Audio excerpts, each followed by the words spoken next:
Assalamualaikum warahmatullahi wabarakatuh. Jumpa lagi kita dalam kisah sejarah lur dalam channel kita ya, UKM Info Sejarah. Pada kesempatan kali ini saya ingin mengisahkan mimpi kita beberapa hari ini. Dalam arti beberapa hari ini tidak hanya sekali ya lur ya, tapi beberapa kali dalam beberapa hari ini, yaitu tentang sebuah kejadian di masa lalu lagi lur ya. Ini nanti yang akan kita buktikan untuk video-video yang akan datang gitu loh. Dan ini kita memang baru kita belum mengecek ya, kita belum mengecek tempatnya, tetapi ada gambaran sebagaimana di dalam mimpi itu. Entah nanti kita cocokkan ke sana, cocok apa enggak gitu ya lur ya. Nah, saya ingin mengisahkan mimpi pertama saya lur. Mimpi saya pertama tentang satu tempat ini adalah saya melihat satu tempat itu sedang menjalani satu panen ya lur ya, seperti masa-masa panen gitu loh. Dan yang agak ini menurut saya agak ajaib, aneh dan mengejutkan, cara panennya itu masih cara lama lur. Busana mereka pun busana lama ya, kemungkinan abad sekitar berapa ya, sulit menggambarkannya, tetapi saya tidak bisa menemukan referensi itu pada abad-abad ke-18 gitu loh. Kayaknya mungkin ini lebih lama ya, lebih tua gitu loh. Karena yang saya lihat mereka menggunakan ani-ani itu untuk memotongi padi, tetapi bukan padi yang seperti kita lihat sekarang ini loh. Padinya itu seperti mungkin teman-teman pernah lihat di satu hamparan sawah itu melihat rumput-rumputan yang lebih tinggi dari padi itu sendiri dan membuahkan bulir-bulir yang bulat gitu loh, nggak lonjong seperti padi itu, nggak loh, tapi bulat. Di tempat saya mereka atau petani kita menyebutnya sebagai rumput jawan gitu ya, dan itu menjadi bahan makanan pokok orang-orang saat itu lur. Kalau sekarang rumput jawan itu mungkin sekedar menjadi pakan burung emprit ya, atau burung pipit gitu ya. Tapi kalau dulu itu memang dibudidayakan loh, dibudidayakan dan makan sebagaimana kita mau makan nasi sekarang ini. Nah, kalau sekarang bulir-bulirnya itu bisa kita jumpai pada saat kita membeli makanan untuk burung perkutut misalnya itu ya, kayak istilahnya, kalau orang menyebut sekarang itu otek atau di pakan burung itu. Tapi ya jelas seperti itu bulirnya. Yang dipanen itu seperti itu loh. Nggak pakai sabit itu enggak, tapi pakai ani-ani. Pakai ani-ani. Ani-ani itu apa? Mungkin saya perlu memberi gambaran kepada teman-teman ya. Jadi ani-ani itu gini. Ini adalah batang bambu yang biasanya di bawahnya sini dibikin sebagaimana lancipan gitu ya. Mungkin untuk menyelipkan di gedek. Gedek itu kayak semacam sekat dari bambu yang dianyam itu loh. Orang di tempat kami menyebutnya sebagai gedek lah. Ini bambu ini, di tengahnya sini itu dikasih kayak gini. Nah, kayak gini. Di bawahnya sini ya, posisinya di bawahnya sini. Nah, kemudian di sini tuh dikasih pisau penajam yang tajam gitu, ditancapkan di kayu. Nah, ini adalah kayu yang dipasang di bambu, kemudian di kayunya ini dipasang pisau yang ditancapkan di sini, agak memanjang gitu ya lur ya, memanjang gini. Nah, cara memetiknya itu tuh gini, jadi gini, pakai metiknya tuh gini. Nah, ini diselipkan di sini. Nah, ini yang main gitu loh. Jari-jarinya ini meraih batang padi atau batang apa itu. Nah, ini ditekankan ke pisaunya ini sehingga putus gitu loh. Itu namanya ani-ani ya. Nah, yang seperti itu yang saya lihat di dalam mimpi itu loh. Jadi ini panen nggak zaman sekarang. Kalau zaman sekarang mungkin dipotong pakai sabit atau mungkin sudah pakai mesin gitu ya. Tapi itu enggak. Dan di situ setelah diani-ani itu kemudian panenannya itu pulang, dibawa pulang, kemudian merontokkannya pun nggak pakai mesin lur, nggak pakai mesin ya, masih di istilahnya dipukuli pakai alat gitu loh, dipukuli pakai mungkin sejenis pelepah apa ya, pohon nira atau pohon kelapa gitu ya, pakai pelepahnya itu dipukuli gitu sehingga apa namanya itunya menjadi rontok gitu loh. Mukulnya nggak terlalu keras sih, tapi membuat itu menjadi rontok gitu. Nah, setelah itu kemudian dijemur di pelataran atau lapangan yang cukup luas atau apa ya, kalau dulu itu memang biasa orang punya pelataran atau halaman itu cukup luas gitu. Nah, yang saya lihat seperti itu.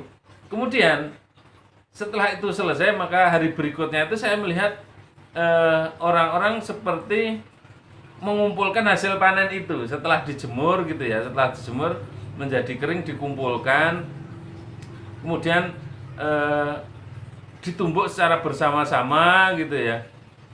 Jadi nggak satu dua. Menumbuk padinya itu nggak pakai apa namanya, mesin slab gitu, enggak ya lor ya, mesin giling padi itu enggak. Jadi kayak memakai apa namanya ya, lumpang istilahnya. Nah, lumpang ini agak berbeda. Nanti ada dua jenis alat yang dipakai itu loh. Yang satu itu kotak lubangnya bulat seperti linggayoni itu ya. Kemudian yang satu itu lubangnya agak memanjang dan bentuknya seperti sarkofagus. Itu namanya lesung. Nah, ini beda loh ya.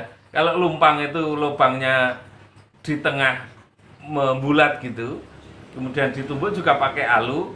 Kalau lesung itu memanjang, jadi panjang, lubangnya di tengah itu juga memanjang. Dan itu dipakai istilahnya untuk gotong royong. Kalau ini tadi individu ya, individu yang seperti linggayoni itu memakainya individu. Jadi rumah tangga biasa itu menumbuknya sendiri. Kemudian kalau di lesung itu bersama-sama, biasanya ada iramanya lur. Biasanya ada iramanya gitu loh, menumbuk padi itu ada iramanya, sehingga yang saya lihat itu begitu menyenangkannya mereka bekerja menumbuk padi, menumbuk bahan makanan itu ya. Saya agak iri juga gitu loh. Orang dahulu dengan alat yang sederhana itu bisa mendapatkan kegembiraan yang luar biasa, menurut saya mendapatkan kebahagiaan yang luar biasa gitu, hanya dengan tadi itu loh, membuat musik dari apa namanya, alat numbuknya tadi itu. Nah, saya masih sedikit apa, expected banget ya. Jadi perkiraan saya itu seperti itu gitu loh. Jadi saya punya ekspektasi nanti di tempat itu tempatnya agak lapang dan cukup luas gitu ya. Saya masih belum tahu sih, masih belum tahu. Nanti setelah ini kita akan mengecek ke lokasi itu. Nah, itu hari kedua loh. Pada hari ketiga, saya bermimpi lagi tentang orang-orang yang seperti membuat doa selamatan. Ya, makan bersama gitu loh, dan itu kayak ada doanya gitu, ada ritualnya gitu. Saya masih apa ya, bisa menyimpulkan seperti itu karena mereka duduk itu seperti semacam lingkaran yang di depan sana, di depan sana itu sebagai pusat perhatian atau pusat dari kegiatan itu. Seseorang itu seperti membaca sesuatu. Nah, kalau di dalam mimpi itu kita nggak bisa menceritakan ya dia membaca apa, baca apa, dan ngomong apa gitu, nggak bisa ya. Tapi kita bisa merasakan gitu loh, seolah-olah di situ tuh kejadiannya seperti itu gitu. Jadi ini yang menurut saya bisa kita simpulkan ada kelanjutan gitu loh, ada rentetannya gitu ya, dengan mimpi pada hari pertama, kedua, dan ketiga. Nah, ini loh, saya masih tanda tanya, ini apa gitu loh, apa tujuannya gitu loh dari mimpi yang berkesinambungan tadi itu. Nah, di situ itu ternyata mereka hendak memulai sebuah pekerjaan. hendak mulai sebuah pekerjaan gitu loh secara bergotong royong, seperti menggali sebuah area, ya menggali sebuah area itu cukup dalam. Jadi kayak kita membuat satu gelombang gitu loh, kayak membuat satu gelombang, tapi yang ajaib gitu loh. Yang ajaib itu tempat itu agak tinggi loh. Nah, jadi tempat yang agak tinggi itu digali, ya. Jadi pinggirnya ini kayak membuat kawah gitu loh, kayak membuat kawah. Kemudian apa yang akan dilakukan oleh mereka di dalam tanah yang seperti kawah itu gitu loh. Nah, tunggu setelah yang berikut ini ya, nanti kita akan mengisahkan tentang mimpi kita di hari berikutnya. Kita lanjutkan kisah kita, Lur. Pada kejadian berikutnya, setelah mereka menggali menggali sebuah lokasi atau tempat ini, kemudian mereka membuat satu perhitungan sederhana dengan menggunakan balok-balok kayu, semacam balok-balok kayu ya. Dan ini yang lebih ajaib itu lur, seolah-olah masing-masing orang ini sudah mengetahui tugasnya sendiri-sendiri. Ya ini yang kita agak sedikit bingung ya, tetapi dalam kebingungan saya itu kemudian saya menyimpulkan bahwa orang-orang dahulu itu memiliki teknologi yang sudah luar biasa gitu loh. Maksudnya luar biasa apa? Ya itu tadi, mereka seperti sudah membagi tugas. Si A mengerjakan ini dan seterusnya, dan masing-masing punya satu kesepakatan loh. Kesepakatan itu apa? Mungkin tentang balok ukuran. Balok ukuran gitu loh. Dalam hitungannya, balok ukuran itu mungkin agak sulit diceritakan, tetapi namanya balok ukuran itu kalau sama, itu seperti sebuah permainan itu ya, permainan susun menyusun itu loh, Lego ya, seperti Lego. Dan mereka membuat satu hal yang hampir mirip seperti itu. Ada yang bagian atasnya dilubangi, kemudian di bawahnya dibikin tonjolan. Ada yang bagian atasnya dibikin tonjolan, kemudian di bawahnya sebagai ada lubangnya gitu. Jadi susun menyusun, knockdown gitu ya, saling mengunci dan seterusnya. Dan pekerjaan itu mereka menggunakan media batu gitu loh. Batu yang dibikin itu adalah batu loh. Kayaknya batu itu seperti dipotong-potong gitu ya loh ya, seperti dipotong-potong menggunakan alat yang kita agak sulit menjelaskannya, tetapi mereka menggunakan kayak sebatang sebatang logam yang kita nggak tahu itu logam apa, tetapi begitu tajamnya mengiris batu. Nah ini yang ajaib, bukan seperti gergaji gitu, bukan ya, bukan seperti circle gitu, bukan. Mereka hanya seperti membuat satu garisan, garisan potongan pada batu itu loh. Kemudian mereka memukulnya di sisi kiri dan kanan, dan kemudian batu itu menjadi terbelah atau terpotong. Nah ini yang ajaib, yang sulit, agak sulit kita percaya ya, bahwa orang dulu nenek moyang kita itu bisa membuat satu alat yang begitu tajam menurut saya. Nah mungkin sekarang ini bisa kita gambarkan pada alat untuk memotong kaca. Ingat ya, tahu ya, alat memotong kaca itu kan alatnya itu cuma kecil loh, kemudian digariskan di kacanya gitu, seret gitu, kemudian kita tekuk di kiri kanan dan terpotong. Lah kalau batu ini sama juga loh, dibikin garis kayak gitu, kemudian dipukul kiri dan kanan, kemudian batu itu akan terbelah menjadi dua, dan seperti itu seterusnya. Nah bagaimana nenek moyang kita itu mengetahui serat atau gurat dari batu itu sehingga membelahnya menjadi begitu mudah gitu ya. Jadi yang ini yang agak sulit memang kita temukan untuk zaman sekarang, sehingga kita agak sulit mempercayainya. Tetapi yang saya lihat di dalam mimpi saya itu seperti itu loh. mereka memotong-motong batu kemudian membuatnya menjadi seperti sebuah Lego itu. Nah, kemudian menyusunnya di dalam lubangan kawah tadi itu ya, kayak kawah tadi itu. Kemudian semakin ke atas semakin mengecil dengan relief dan model tertentu sampai di puncaknya nanti membentuk satu bangunan yang sempurna.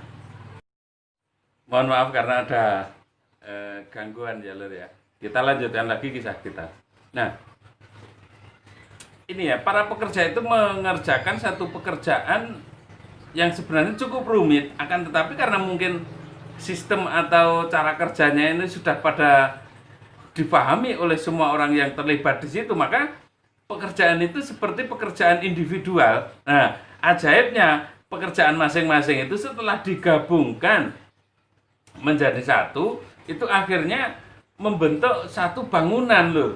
Satu bangunan sempurna yang menurut saya itu lebih mirip kepada sebuah bangunan candi gitu loh. Sedangkan ini dari batu ya Lur ya. Maksudnya yang membuat saya takjub itu adalah mereka itu seperti nggak saling berkomunikasi, tetapi mereka memahami ini ukuran berapa, nanti knockdownnya dibikin di mana, kemudian reliefnya itu nyambungnya bagaimana dan seterusnya.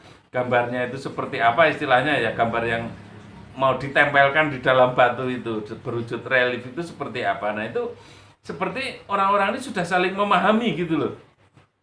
Ini yang menurut saya agak mengherankan tuh, bagaimana orang dahulu itu mampu menciptakan satu, menuangkan imajinasinya ke dalam bongkahan-bongkahan batu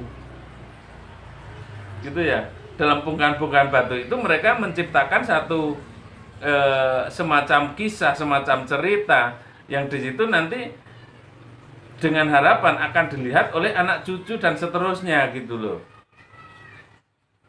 Gitu ya. Jadi mereka sebenarnya meninggalkan pesan di dalam relief-relief batu tadi itu supaya kita memahami apa yang hendak mereka sampaikan di dalam relief tadi gitu loh.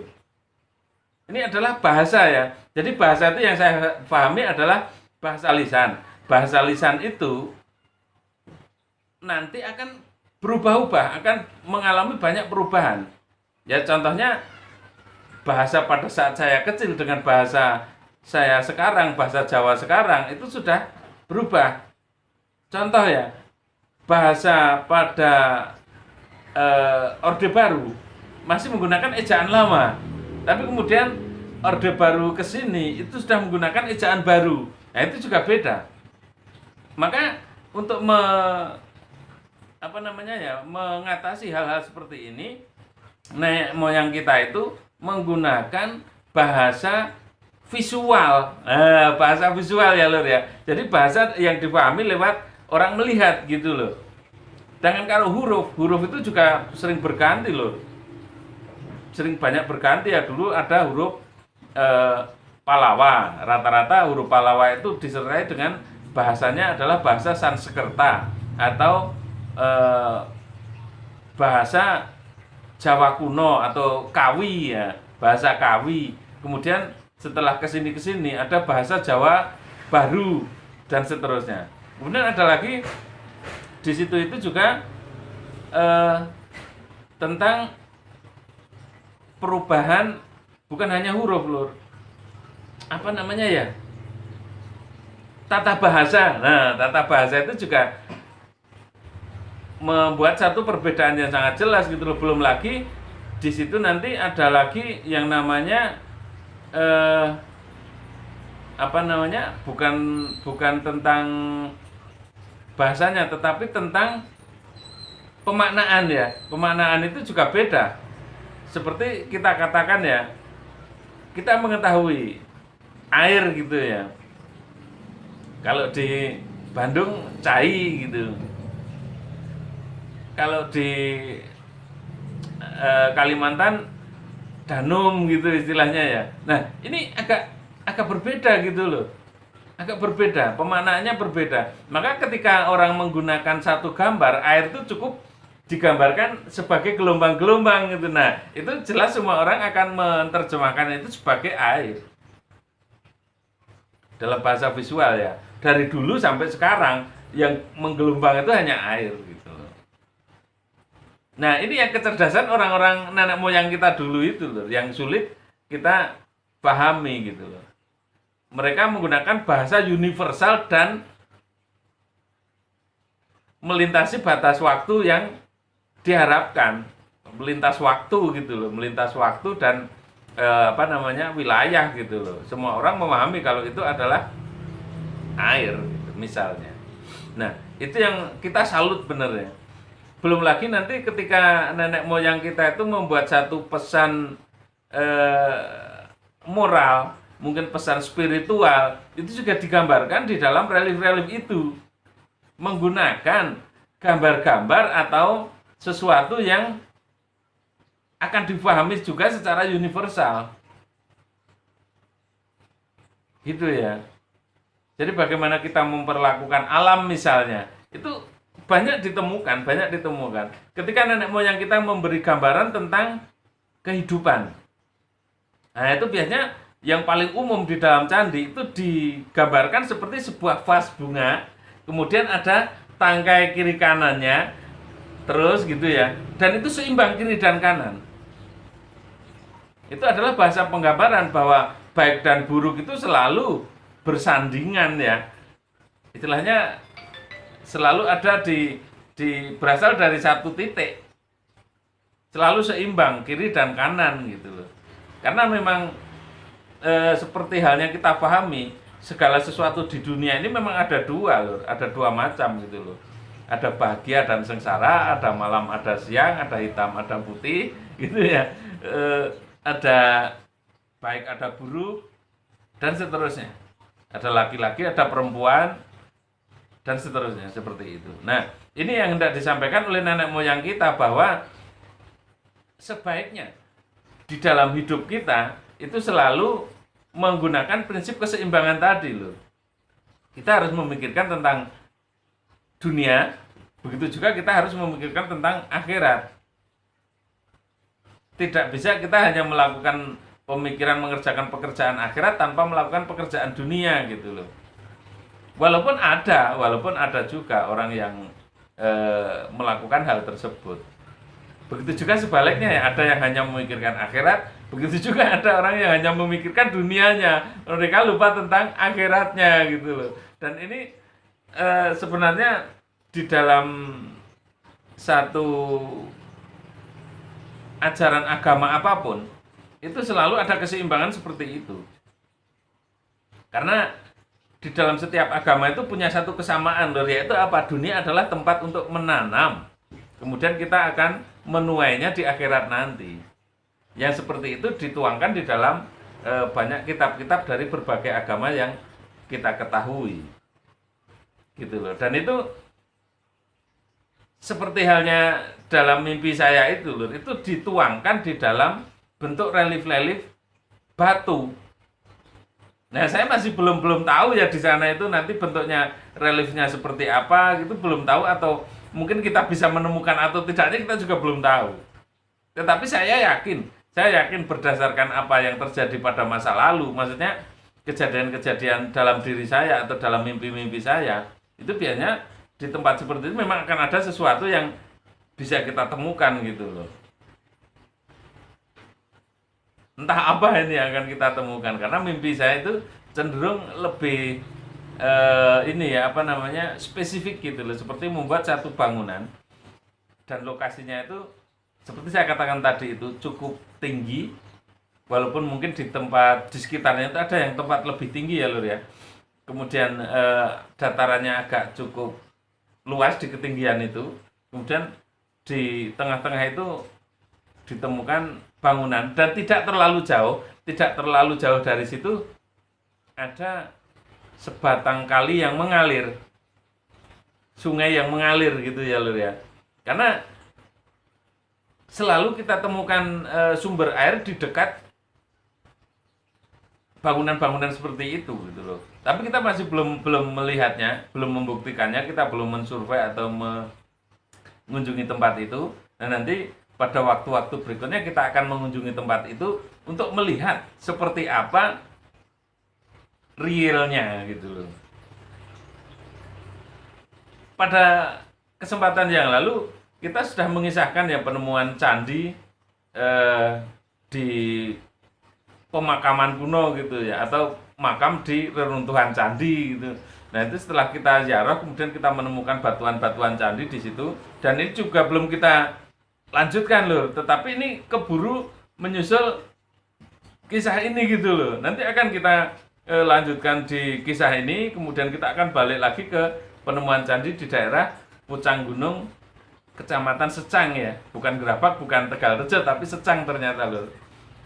Nanti kita akan kembali ke sana di makam Dewi Nawangsih itu, kita akan menggali lebih jauh atau mencari narasumber yang lebih jelas. Nah, di sana nanti kita bisa meneruskan kisah tentang penemuan candi yang itu. Tapi ini dari tempat domisili kita, kedudukan kita, ini agak cukup jauh loh. Kalau Pucang Gunung itu dekat ya, hanya mungkin berkisar antara 3-4 kilo, tetapi lokasi yang ini dari tempat kedudukan kita itu agak jauh, mungkin sekitar 10 kilonan ya. Sekitar 10 kilonan di dalam bayangan kita. Di dalam kejadiannya itu ya.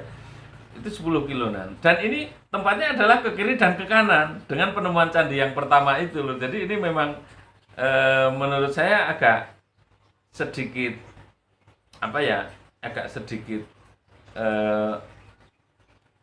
penuh kejutan gitu loh. Penuh kejutan karena apa? Ya kenapa dalam waktu-waktu ini banyak sekali hal-hal seperti itu yang muncul gitu loh. Dan nanti kita akan buktikan seperti apa kejadian yang sebenarnya, kemudian kita bisa merekonstruksi sejarah lama atau kejadian pada masa lalu itu, oh ternyata begini dan begitu, wujudnya yang bisa kita saksikan adalah seperti ini atau seperti itu. Itu dulu ya Lur ya. Nanti kita lanjutkan di video selanjutnya. Jangan lupa dukungan teman-teman ya, like, komen, dan subscribe tentu saja.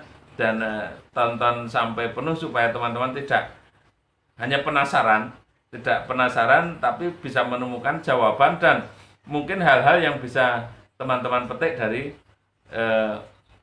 kejadian-kejadian yang kita ungkapkan ini. Terima kasih ya Lur ya. Sekali lagi mohon dukungannya untuk terus mengembangkan channel ini dengan menonton, like, dan komen. Budayakan untuk meninggalkan jejak ya Lur ya di situ, karena itu adalah support bagi saya untuk terus berkarya. Terima kasih. Akhirul kalam. Wassalamualaikum warahmatullahi wabarakatuh.